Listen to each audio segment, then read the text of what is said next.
And you don't resent it? The visor or being blind? Either. Well, no, since they're both a part of me and I really like who I am, there's no reason for me to resent either one.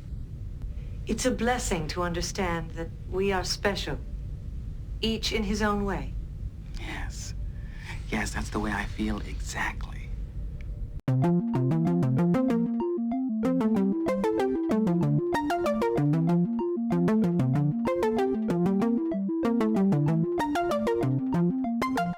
Hello everyone, welcome back to Fully Functional, a TNG podcast.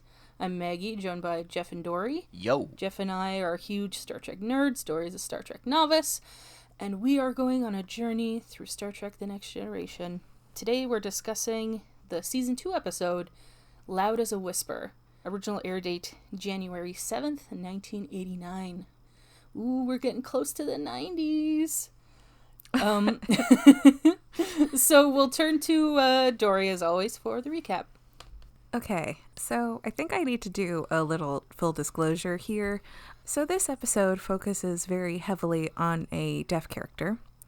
And for those who are listening who do not know me in person, my father is deaf. So this episode felt a little different for me than I think most people would while watching this episode. So yeah, I'm not sure how I feel about this episode. It's complicated. Okay, but now for the recap. So the team is going to this planet to pick up a mediator. And his name is Riva, and they need him because there's a planet where, like, these two factions are, like, been fighting for a really fucking long time, and they've decided they want peace. So they've gone to get Riva because he's got a good reputation for peacifying. Mediating? Yeah, I was going to say problem solving, but I don't know. Bringing people together. And so, Worf, Troy, and Picard go down as the away team, in which Riker, as he does very rarely, shows like his concern of Picard being part of an away party, which in the first episode they established that like he doesn't like it, and then very rarely do you see him actually be like, hey Picard, maybe don't. But hey, you know what? It's fine. So we learn that the mediator, Riva, is deaf, and he speaks through a chorus of 3 people, and he can read lips, so this is his way of communicating. And the chorus is basically an extension of him. So the chorus is actually really interestingly divided. It's 2 men and a woman. And when I say divided, I mean like they're what they speak for him. Yeah, what they represent of himself. Yeah, it's one is like calls himself a scholar / dreamer. The second one is like passion and / like warrior, but he also says the anarchy of lust. I mean, that's a yeah, that's a title. And then the third one, which is the other 2 with men, and then the third one is the woman who represents harmony, wisdom, and balance. Libra the scales. Yeah. So you basically got the id, the ego, and the superego. Ooh, yeah. So they go up to the ship, and Picard introduces him to everybody else, like the main crew, which is interesting because on Riva's planet, he just like kind of stares at everybody. And then when he comes up to the Enterprise, he puts his hand on Riker's chest and then tries to figure out where, like, I guess Data's heart is or something. He moves it around a lot. And then when he speaks with Geordi, it's a nice sort of bonding moment because though it's different senses, Geordi understands the idea of, using an alternative that helps you. It's using something else as an extension of yourself, which is... It's nice. I always like to see Geordi get excited about talking about stuff. So then Riva is like interested in Troy and is not subtle about it. Riva wants to speak with Troy, like wants to have dinner with Troy after they have like the big group meeting, where Riva's not interested in like details, because he actually says something that I found kind of interesting, where like this group of people have been fighting for, I think they said 15 centuries. Yeah, 15 centuries. Which is wild. And so the reason that they want peace now has to be personal. So whenever the way that we make peace has to be in a personal way, because most, I guess, wars are, as they say, like they say in this episode, Riva says basically, it's over land, it's over wealth, etc. So this is obviously a personal reason, because that's what's changed, and that's the important bit. You don't need to know about the history of their fighting. It's what's the bit that's changed now, in which I don't think we ever learn about. No, we don't, unfortunately. But I did, like, it was something, I got that bit, though, from Riva I never thought about before. So I found that quite interesting. So after he's like, I'm not interested in this meeting, it's not going to give me any information, he goes to have dinner with Troy, in which they're just joined by one of the chorus guys. And this one... Yeah, the lust dude. It's not supposed to be... Okay, here's the thing. It's not supposed to be creepy, but it comes off as... The guy comes off as creepy. Just the way that he, like, follows... He's, like, always talking over the shoulder. Yeah. And it's hard to, like... In all honesty, it's hard to forget that this is someone who's talking for somebody else. And not just some, like, dude narrating, or, I don't know. It just, the man hovering, so I guess it just sort of feels hovering because it's an intimate setting, but then he's like, jet out of here, please. And so then it's just Riva and Troy, and so that's they have like an interaction in which, because there's no chorus anymore, they play basically charades, because I don't think Riva's really signing. He's just doing hand gestures to make things a little easier for Troy to understand. Yeah, it is interesting. Okay, so then they go down to the planet to start their like peacemaking thing. The two factions show up, and one of them, first of all, the character design is I'm not a fan. It's kind of gross, for lack of a better word. Yeah, they just have like lumpy faces. Yeah. Yeah, they just, it's not... They just look like they're dying from radiation poisoning. Yeah. I'm not going to argue with that description. Oh, so then one of the guys in one of the factions just like fully goes rogue and is like, I don't want anything, who's Riva? And he like shoots, and Riker saves Riva, but the chorus gets shot and they die real rough. Yeah. They go like skeleton glow before they are like vaporized. Yeah, it reminds me of the whole Reddick situation. Oh, yeah. Except their heads don't explode. Yeah, thankfully. Yeah. Yeah, they just get kind of like melted and disintegrated. Yeah. And then, so the guy who is from that same faction goes and shoots the other guy. Nobody has names, so like it doesn't... The guy shoots the other guy, and the other guy who shot the other guy is like, we want peace, we do want it, but everybody's really shook up, and Riva is like very upset, which is understandable, and they like go back up, and Riva is obviously pretty distraught, and he is signing aggressively, like really, because for something like that, you're like anybody would do in that situation, they would be freaking out, and this is his communication of freaking out.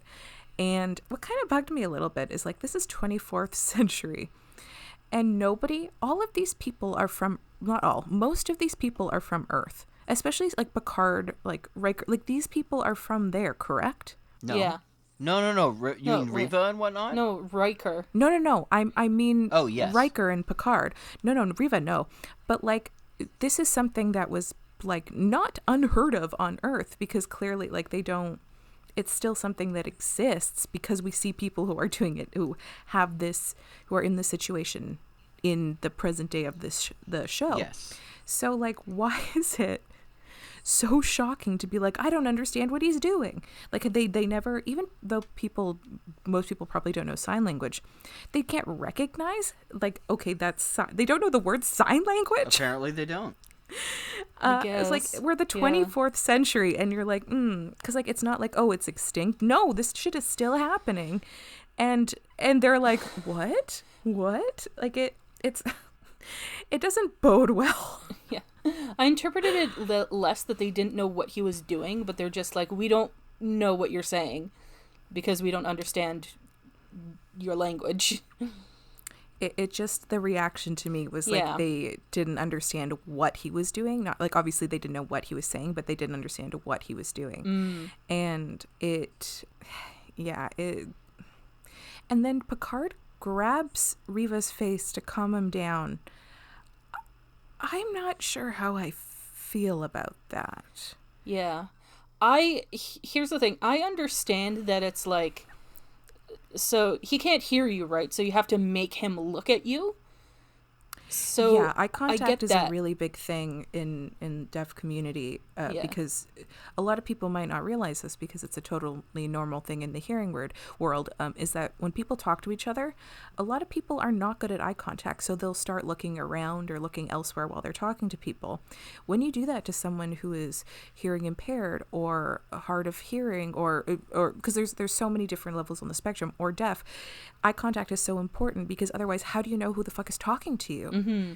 You don't know if this person's talking to you at all. So the eye contact thing, I didn't like the yelling. Yeah, that's what I was gonna say. It's that like you didn't have to yell. Help. Yeah, he's he can't. Yelling does not make it easier for a deaf person to understand that. Yeah, But that is kind of how people just naturally think to react to a situation. It's like when we meet somebody who speaks a different language and they can't understand us, so we start talking slower but also louder, but they don't know the words, so that's not going to help. Yeah. But you'd think in Gene Roddenberry's ideal, like they wouldn't do that. You'd think, but I think that's putting a 2021 lens onto something from 1989. Like I don't judge the writers. I don't judge anybody from this era for that because I mean, here's the thing: there was still back then. They still knew how to speak to people without yelling at them. Yeah, but the average person doesn't really know. They just because they never have to do it. No, I know, and especially this is still very prominent now. Mm-hmm. Not much has changed. If I've learned anything, is that people don't give a shit unless they're directly affected by stuff. So a lot of people who don't have experience with family members or friends who have a disability, they don't know how to deal with shit. And it's not that it goes poorly, but there's very obvious ways on how to deal with this, but it's obvious, but it's also common sense-esque, but it also doesn't click into people if they're not familiar. And I don't blame people for that, but because most people are never in this situation. I suppose this is why I said at the beginning, I'm coming from a different perspective because this is I'm more aware because this is something I've lived with my entire life with my dad. Mm-hmm. So because I've had a lot of times with my dad, people trying to yell at my dad to like trying to communicate. And I'd be like, oh no, he's deaf. He can't hear you no matter what level you're shouting at him with. That doesn't, I mean, I don't say that, but like I have to try to like, tell people, for anybody interested in knowing, just don't shout. There's no reason, just talk slower.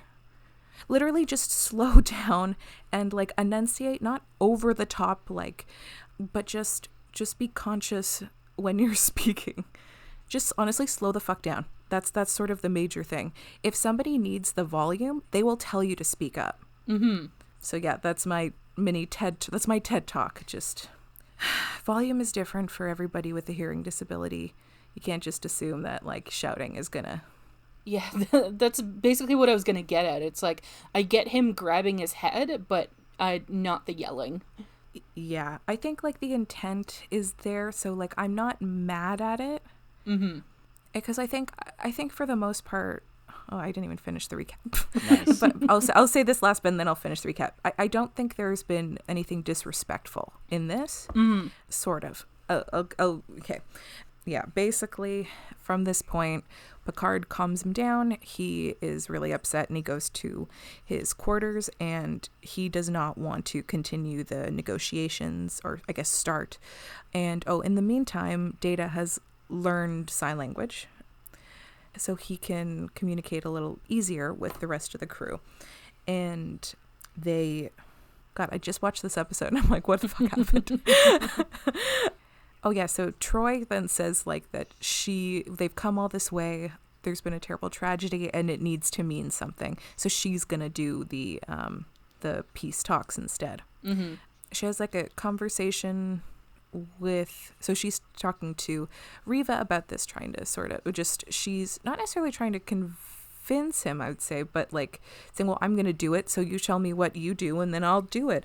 And she then says like, you should use your disadvantage to your advantage, which that I'm not sure what that I don't get it. She means not having his chorus. Well, no, but I just don't understand so the final conclusion is that Riva agrees to do the negotiations, and he's going to do that by teaching everybody sign language. Mm-hmm. And this is not like a perspective of like, okay, I'm a child of a deaf person. This is a purely from of like, oh, this is just regular me. I don't get it. Why would that be the conclusion? That's something that's this has nothing to do with these two groups. Riva talks about how, like, you know, you find some one thing in common. Sign language has nothing to do with this planet. Yeah, I think it was I'm not sure. It wasn't about finding something in common. It was about the process of communication, like making them really listen to each other. Because if you're busy trying to figure out like just how to be able to talk to your negotiator, it's like it's going to require more cooperation and that kind of thing. It's like a team building exercise. I guess it just feels like an that's going to last possibly years. Yeah.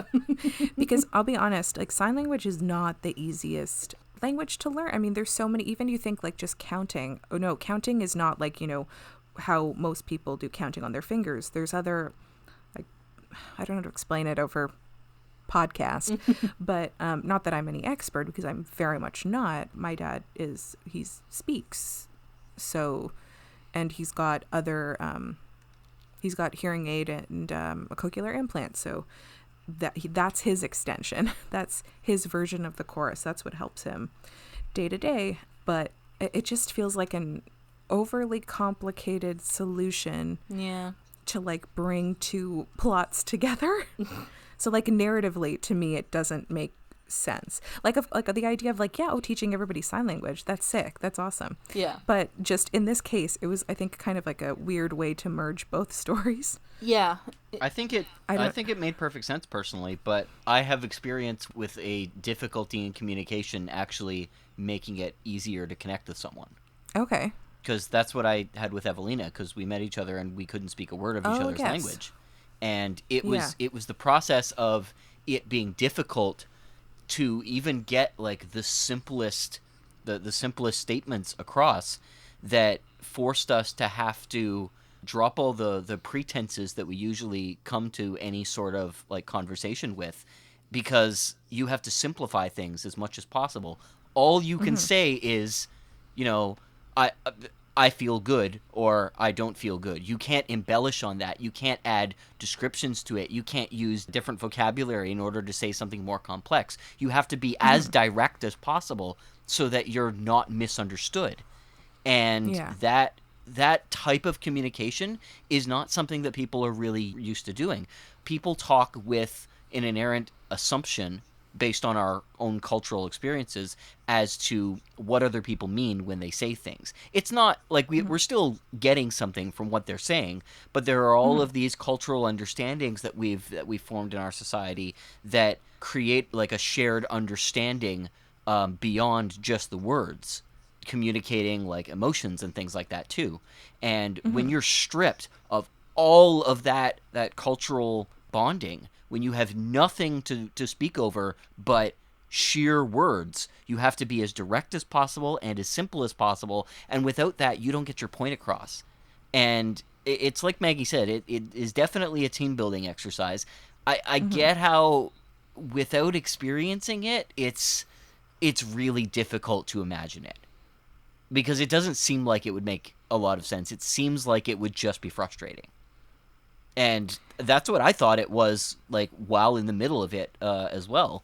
And then I came out of it with a much greater appreciation for somebody than I would otherwise have spending a few hours with them. That's fair. Yeah. I think what my issue was, like, I'm all for, the communication aspect. Like, I totally get it. I think my main issue is just in terms of, like, logistics. Because as we sort of, going from what we saw on the Enterprise, almost like the easiest way to sort of go about was to just, rather than, I mean, I'm glad that the Data learned sign language so he could communicate easier. But not once did somebody say, like, hey, pen and paper? Actually, Picard did. Yeah, he did. When? Because they never use it. No, when Riva was freaking out, Picard's like, "Can you write it down?" And Riva refuses. He just, like, shakes his head and continues freaking out. Yeah, because Riva. I think the implication is that Riva was, I guess, refusing. Not. Yeah, he was kind of refusing to help out in the situation, like, so that people could understand him. Okay. He just wasn't interested in, like, actually communicating. He was just like, he was really guilty about what he did, and he was just like, I'm not going to cooperate anymore. Okay. I mean, I don't remember. I'm realizing, even though we just watched it, I don't remember, like, half the shit that happened in this episode. This episode wasn't really that, like, there wasn't that much to it, honestly. I mean, also, like, I don't, when I'm saying, like, pen and paper, obviously at a time when someone is distressed, that's not going to help that much. But I think, like, in general, that would have helped. But I'm just thinking of, like, on the planet. Mm-hmm. All I can say is I hope they have, because if Riva's just down there by himself with two groups that cannot understand him and they're starting from scratch, I just hope there's some kind of, like, pen and paper way to start to just get the, like, foot through the door. Yeah. Because if you're starting with nothing, I think it's just the context. If they're starting with like, completely bare boned, and that's really difficult. But that's kind of the point. Yeah, but here's the thing with you, like with Jeff, with you and Evelina, you had technology also. Yeah, you had Google Translate to help you. Yeah. To help facilitate it. Yeah. Imagine if you had nothing. If it's like, if you just had to figure out how to communicate with her without any assistance from anything. Mm-hmm. Like, that would be a lot more frustrating and would take a lot longer. I mean, they did acknowledge that it would take months. Oh yeah, for sure. I mean, I'm just saying, just like, I agree with Dory. I think there should be, like, some kind of way to facilitate, like, communication that isn't, like, that there's some middle ground there, that there's at least an interpreter there to, like, just help things smooth over, you know? I mean, being fair, the episode was definitely overtly optimistic at the end with that. Yeah. I mean, here's the thing. Like, I'm talking about, like, narratively wise, to be totally clear. Mm-hmm. I mean, in the show, it just seems very, tying with a bow that's not actually tied, because we just leave it when he says the plan. But this is also before the other people show up. Mm-hmm. So it just feels, like, too neat that it just was tying up, like, a convenient way to tie up both ends. That sort of, it just felt, it's not my favorite conclusion. Oh, it kind of felt like a cop-out ending or something like that? Yeah, kind of. Because, like, in general, like, I mean, I've had to try to communicate with a lot of my dad's friends, and, like, this, like, communicating with people who don't understand that, I've had to do that. That's not a completely foreign concept to me. It just, in this particular context, it just felt very, like, a rushed conclusion. Mm. Yeah, I definitely like, agree a little with that. too neat. That's all I'm trying to say, is that it just felt like a very neat, rushed, and, like, tied with a bow conclusion to sort out both stories. Both plot lines. That's all I'm trying to say. I don't think I explained it as clearly as I wanted to, but that I'm talking purely about this episode. Oh, okay. But, like, yeah, I just found the ending was, like, a little too convenient. And yeah, I would agree with that. And it was definitely it's weird because like the episode is well paced up until the end when it just sort of stops telling the story that they had been telling for the whole episode. Yeah. The thing is like I don't even know what story they were telling, to be honest. Yeah. I mean, also I really liked the concept of the chorus. Mm-hmm. It's a really interesting way because there's a lot of people with disabilities who depend on things that like there's I've been told that like you don't say, oh God, I forget, I don't want to say the term because I don't want to say it wrong, but it's the person. No, you know what? I'm not going to say it because I don't want to word it wrong. And this is something that I am not, I don't have the authority on it. So I'm not going to explain it. You mean like person first language as opposed to identity first language? Sort of, because I know that it used to be person first. And then recently people have sort of not reclaimed. That's not the right way to explain it. But yeah, it's not a subject that I'm particularly, I just don't want to fuck it up and explain anything wrong for that aspect. But I do like the idea of as something that it helps you. It's an extension of your life. It's what makes your life easier. I also don't want to minimize what people. This is really hard because I don't want to like. I don't know how to explain what I mean. I just like the idea of the chorus. I thought it was creative. It's an interesting way to communicate. Yeah. The only thing is, like, they didn't really make it clear, but, like, in the episode, sometimes I get the implication that these are just, like, his communication slaves. They are.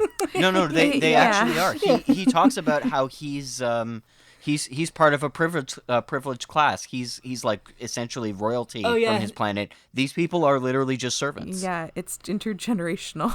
Which is why when he describes them as like they were his friends and he didn't realize how much that was true until they were gone, I was just like, yeah, but I can't relate to you because you have seemed completely disconnected from them as people the whole episode. They don't exist. Yeah. They speak for you, but they don't have their own agency. Yeah, I thought about that. Like, I think the concept is interesting, but yeah, what really stood out to me was when they asked for a room. Mm-hmm.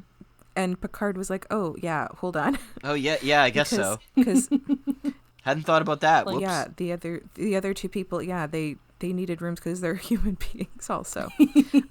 I think I like the idea of chorus as if like you've hired somebody to help you, so it's a job and you're being compensated, not like forced.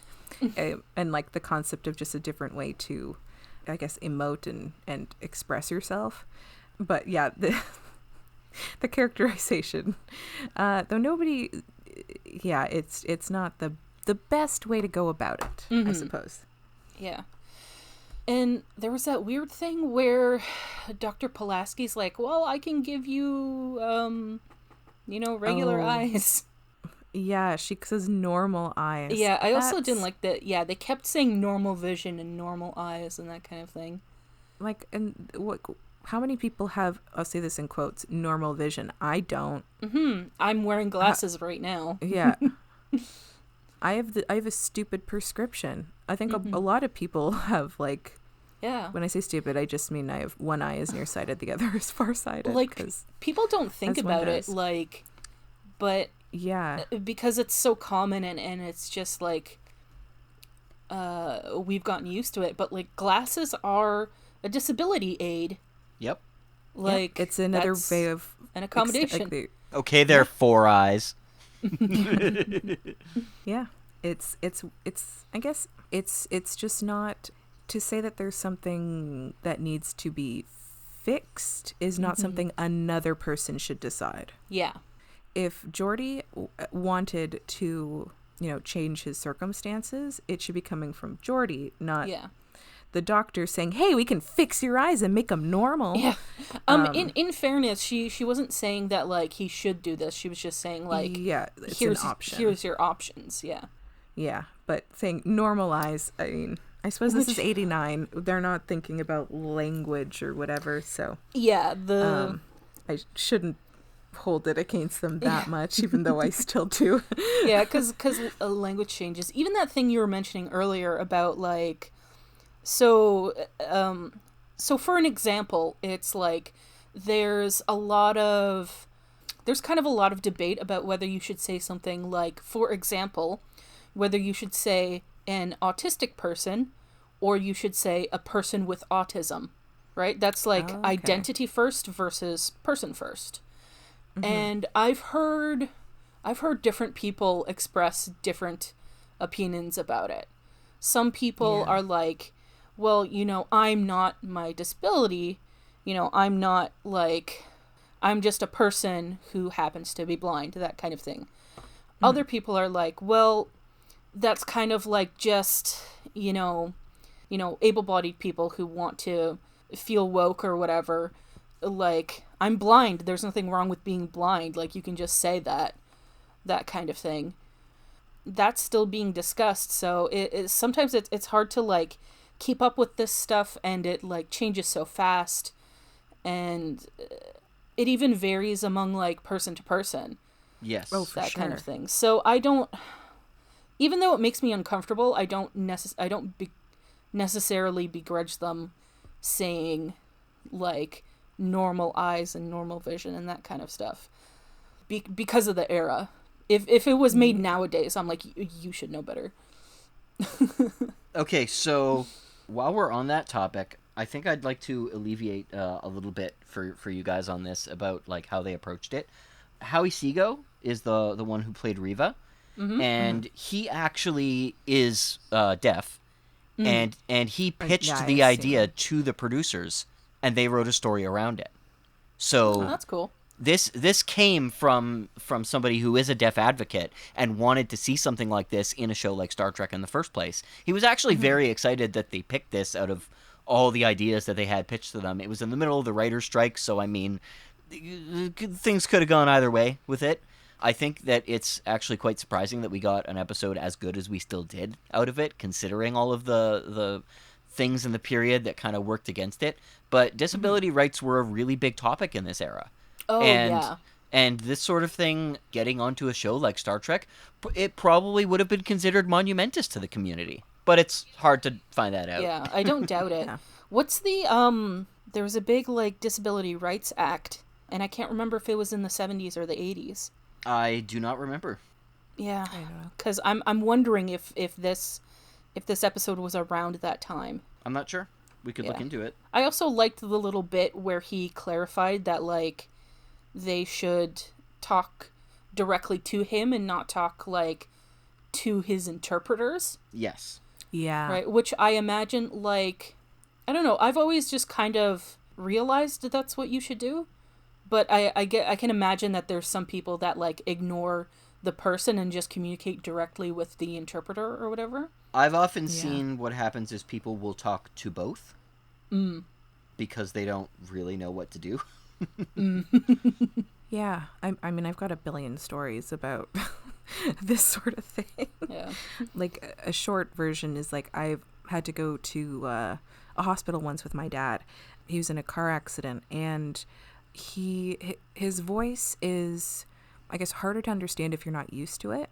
And so when we had to fill out the forms, we weren't doing it. It was a lady behind a desk, behind like glass, like a pane of glass. Oh, great. Yeah, this was a few years ago. And so I was facing the computer and, typing as we spoke, but because like she wasn't familiar with this kind of tone of voice, and he couldn't like lip read her particularly well through the glass, and it sort of saved time to just tell her, like, so he could try to lip read, but also if he missed something, I can then turn to him. So this woman would like turn and face both of us to speak. So then, like, if he didn't catch it, he'd look at me and I'd say, "This is what she said." It made the process very long. Yeah. But we got it done and everything was correct. So it worked. So yeah, that's just one of the few times. Earlier that day, I had to deal with a cop in that same situation too, where, not almost unlike the, anyway, I won't go into that, but yeah, I've my grandparents, they didn't speak English, so I've had to do the same thing. Yeah, being an intermediary, you want to make sure that the person who you're moderating for Yeah. knows what the fuck is going on while you're doing it. Seriously. Because That's generally pretty otherwise nice. it's- Yeah, especially since the one of the times I had to do that was when my grandmother had a stroke. Oh, jeez. It all That's turned out scary. fine. That's good. She's dead now, but it's okay. I mean, Not from that. Just sorry. She's dead now, so whatever. The bluntness, I think, just like... I'm really sorry. I kind of like taking advantage of that, because I grieved and I was sad and whatever, but I'm like, cool with it now. But I just like taking advantage of just being like, yeah, like, no, my grandparents are dead. Just like, I mean, it's your people, grandparents. seeing people's reactions. So you can, That wasn't how she died, by the way. She died like years and years later. okay. Oh, I had a point in my head. Sorry. Okay. So no, totally fine. Yeah, like I don't think this episode is bad, to say the least. I think like it's huge for what you're saying before, Jeff, about like this was probably very monumental. And hell, even today, doing like an episode of this would be like a big deal. Strangely enough, 30 years later, it would still be a thing, even though there has been TV shows where there have been, like, I guess, prominent deaf characters or characters who are hearing impaired or hard of hearing. Like it's still like, and it didn't feel preachy. Like it wasn't like now we're on to a very special deaf episode. Which I honestly really appreciate. I actually, when I finished, I didn't even finish it. We were partway through. I actually called my mom.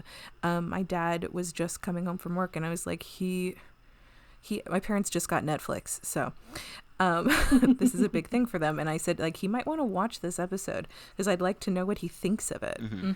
Because, like, I have obviously my opinion, but I would only say from my perspective. But I'm really interested in what he would think of this episode. What I think I'll do is when I speak to him, like after he's watched the episode, maybe I'll take some notes and sort of do a follow-up in the next episode. Oh, that'd be cool. If anybody's like interested, it'll be like a tiny thing, just knowing what he thinks of this episode. Yeah, I do appreciate, it wasn't after school special. It wasn't patronizing. Yeah. Which I appreciate a lot. Yeah, because his deafness was definitely a significant part of the story, but it wasn't really about him being deaf. No. It was just like it made a difference that he was deaf and his way of communicating, but it wasn't like, like you said, it wasn't like, oh, a special, let's meet our special deaf guest, Yeah. Our deaf guest of the week. Yeah, so I do appreciate the writers for being sensitive. Like, he wasn't... I also, you know what? I'm going to give them credit, too, because they made him a love interest. They made him someone that, like, was flirting with Troy. And at first, I don't know, I was like, she doesn't seem to be really reciprocating. But then she agrees for dinner, and when they're at dinner, it seems like she's actually, like, likes him. Yeah. Because they gave him, like, a very, like forward, confident... personality.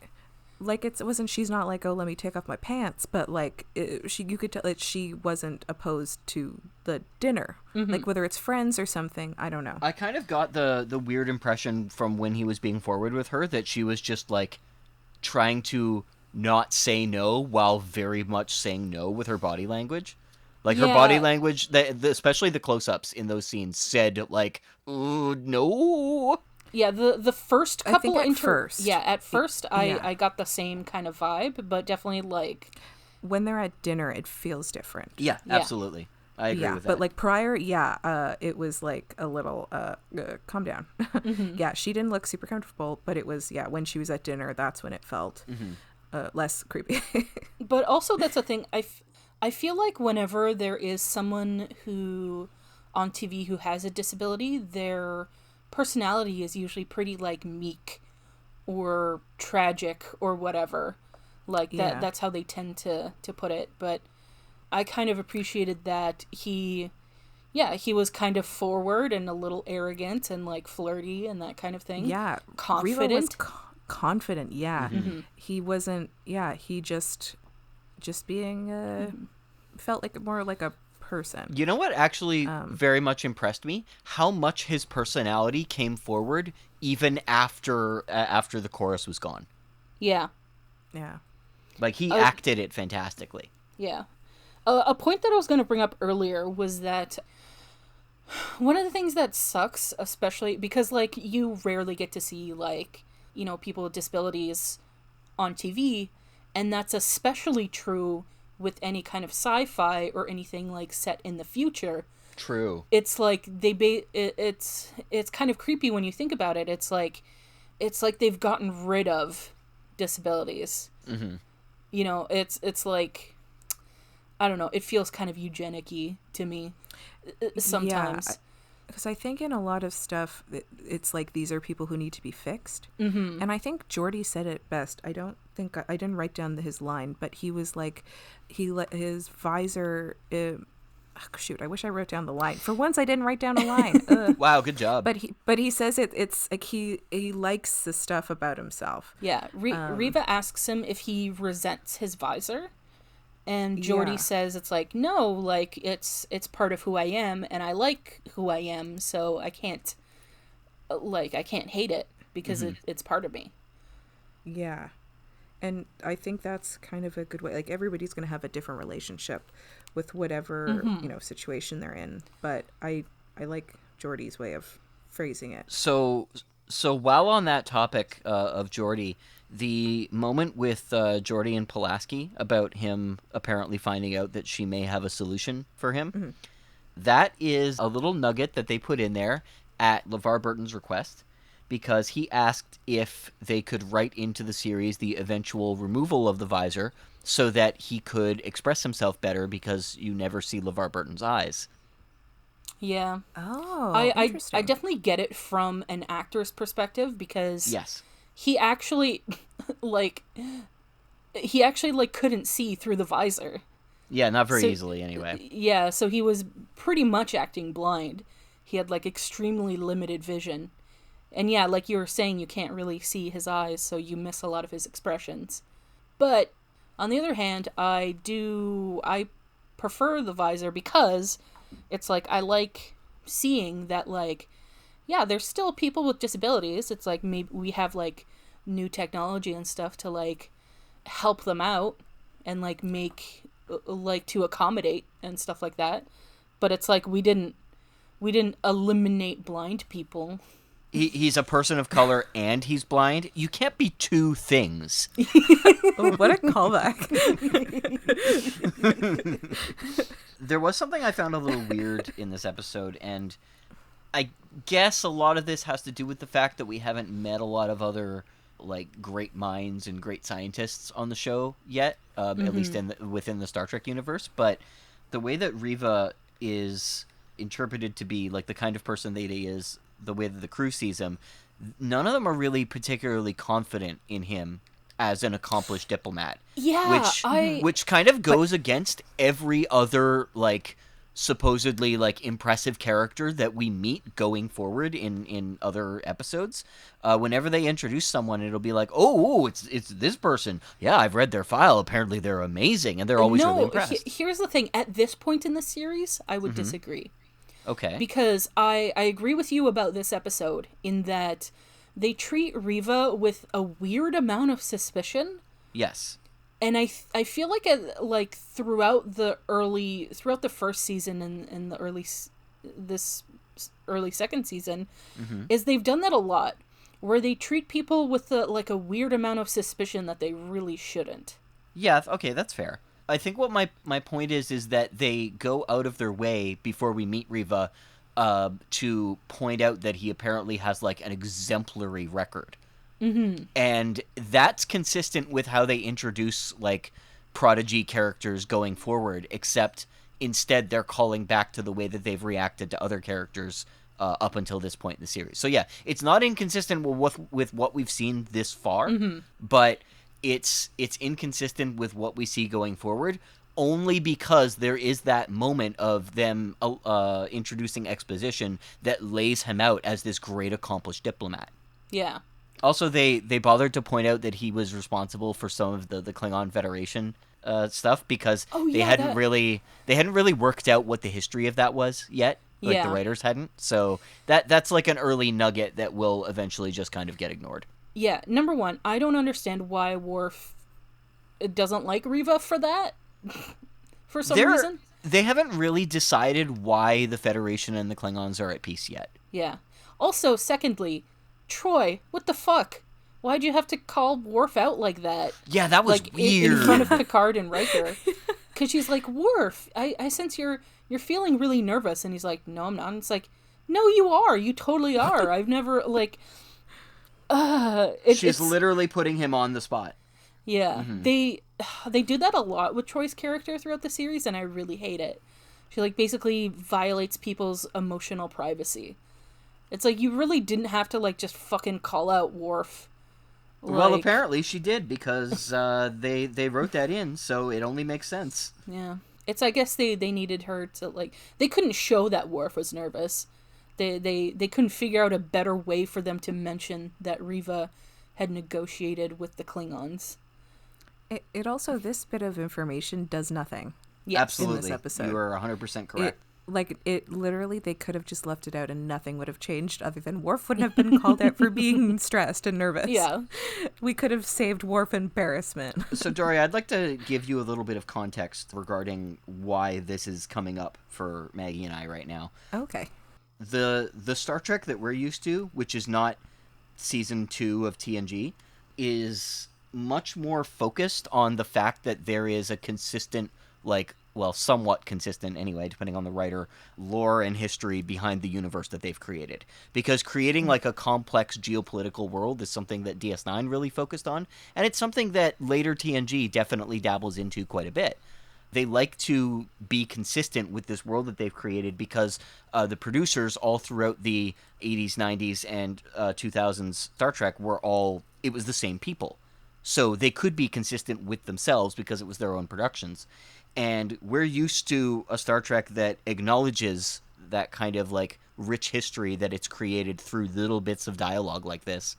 And seeing it now and it being completely inconsistent with what they come up with later, it doesn't add anything for you right now, but you're going to see more and more of these going on, and it does add a level of understanding to the universe that you're watching unfold. Because this is a great example of a franchise that is against all odds succeeding and expanding.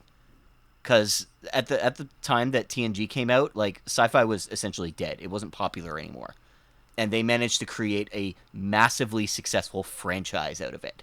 So, I don't know, it's a neat little tidbit of information that doesn't add anything for you right now, but I think as you see more and more of them going on, it might contribute more to the series for you. And that is my opinion. Okay, good to know. That's my opinion! Dory, was there anything else that you wanted to bring up? We covered the Picard yelling at him thing, but did you have any, like, issues, other issues with the episode, like, from your perspective? I mean, honestly, not in a way that matters. I think, like, I appreciate this episode for not going the typical route that a lot of shows would go with a deaf character.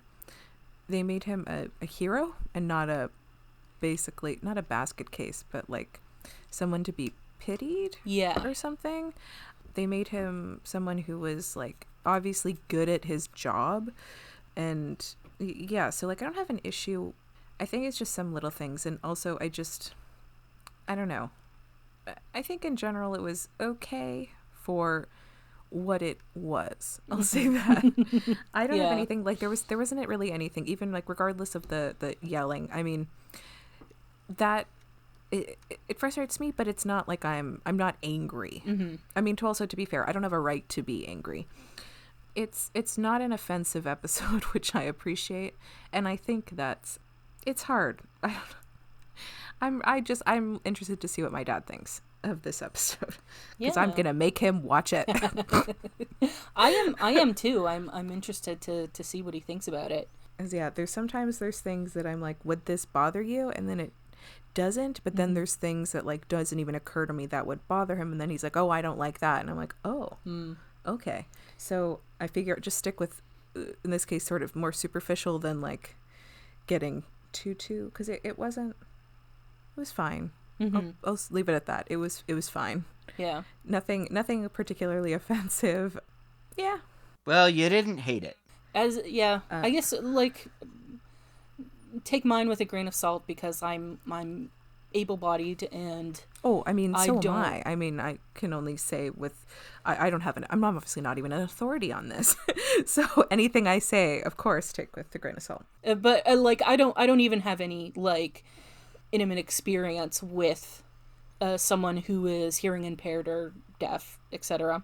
But I found it like not offensive, and like I thought the couple like points that they made were really good and like fairly progressive. Yeah. Like I thought like it was, especially for 1989, I think it did pretty decently. Yeah, I agree. Yeah. And I also give them a lot of credit for having a deaf person play a deaf character. Yeah. Because you'd be surprised. There was a whole TV show where they cast somebody to play a deaf character who was not in fact deaf. And she did an accent, and it was infuriating because that's not, don't do an accent like that. It's not yours to do.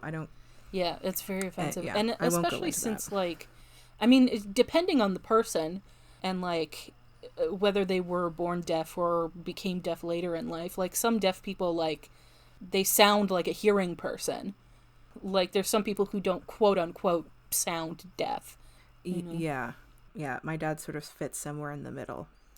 I will say the person who played a deaf character in this particular TV show, I won't name the name of it, she had some sort of hearing loss, but that doesn't make it okay to do an accent.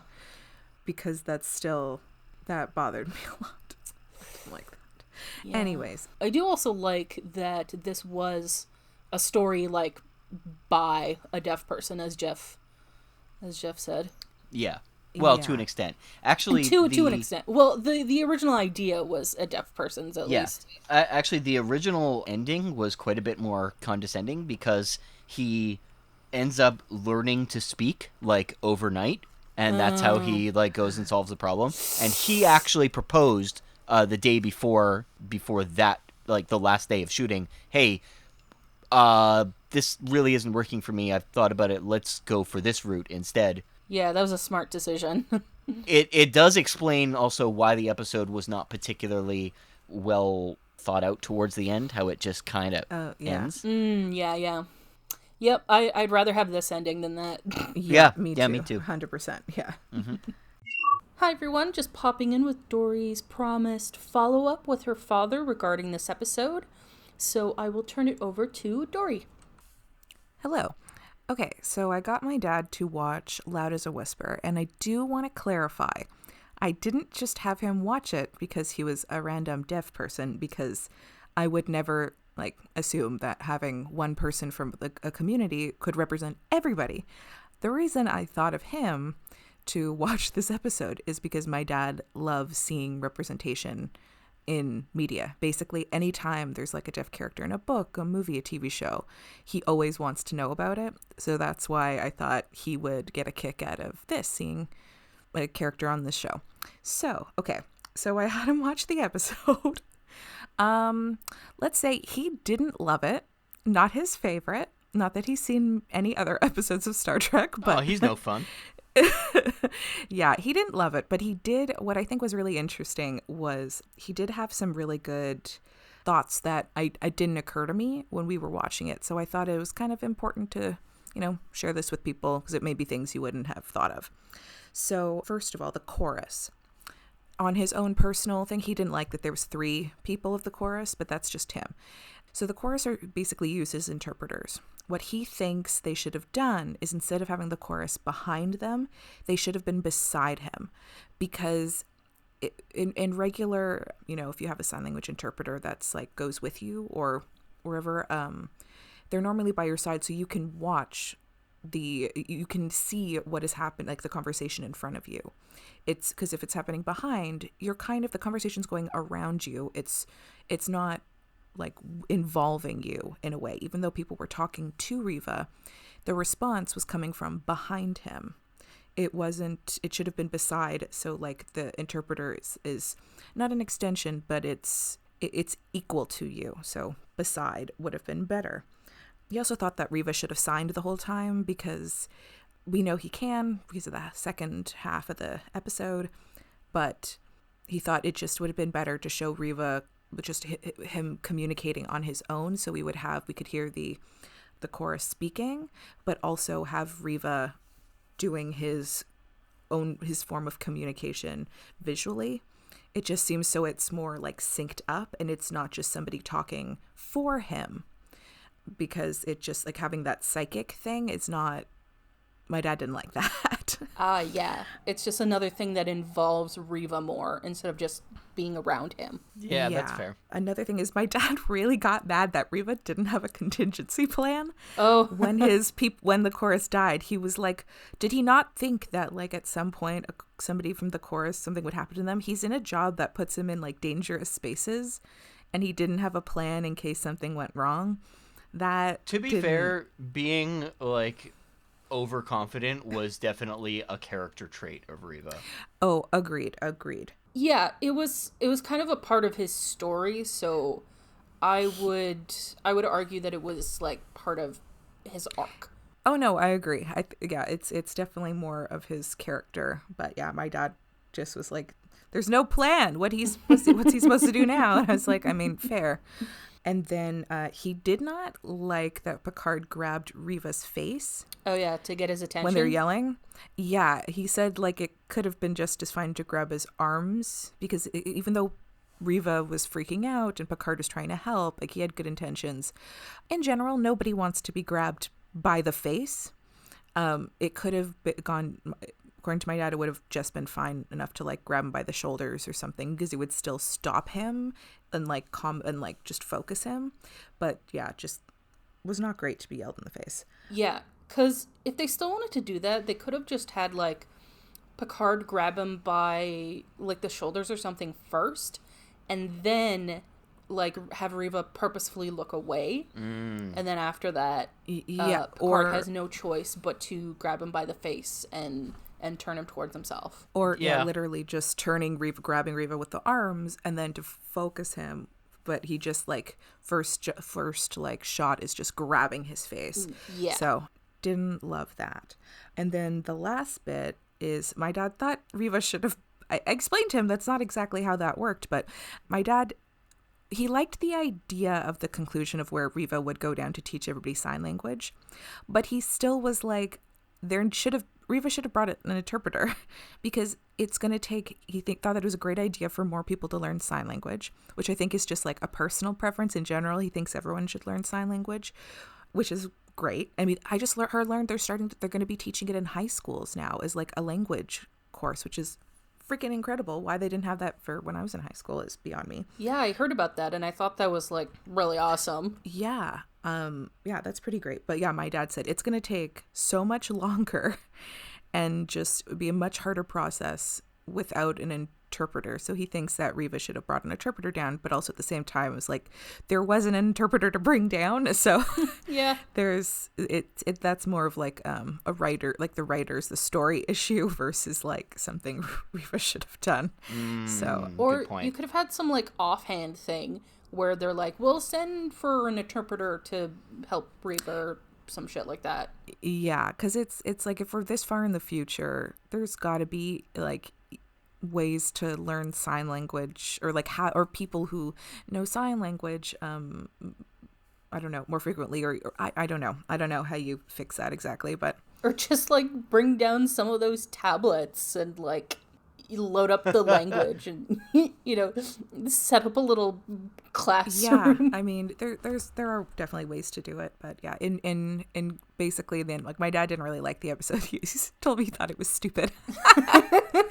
But because of the issues he had with it, or the representation, or you just didn't like it?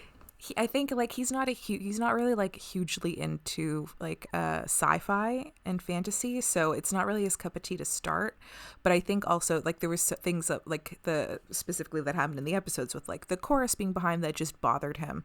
So he was like, "This is stupid. This doesn't make sense." And then he was asking me all these questions about who wrote this? How did they come up with this? Because it doesn't make sense. And I was trying to remember what Jeff had said in the episode, and I was trying to explain to him, but he just was like, "This was stupid." I was like, "Cool, thanks, man." I mean, fair point. I can't argue with that. It's a very dad response, like just, this is dumb. Yeah. It stinks, and I don't like it. It's maybe not necessarily the like groundbreaking stuff that maybe I was not thought that I would get, but I don't know. I thought maybe I'd get like a different response, but he just was like not into the episode, even though we watched the whole thing and I explained who everybody was prior, because he could not remember Picard's name. I told him at one point, just call him Captain. Just call him Patrick remember Stewart. Anybody's name. Mom, when we started, my dad goes, "Oh, I know him." When Patrick Stewart comes up on the screen.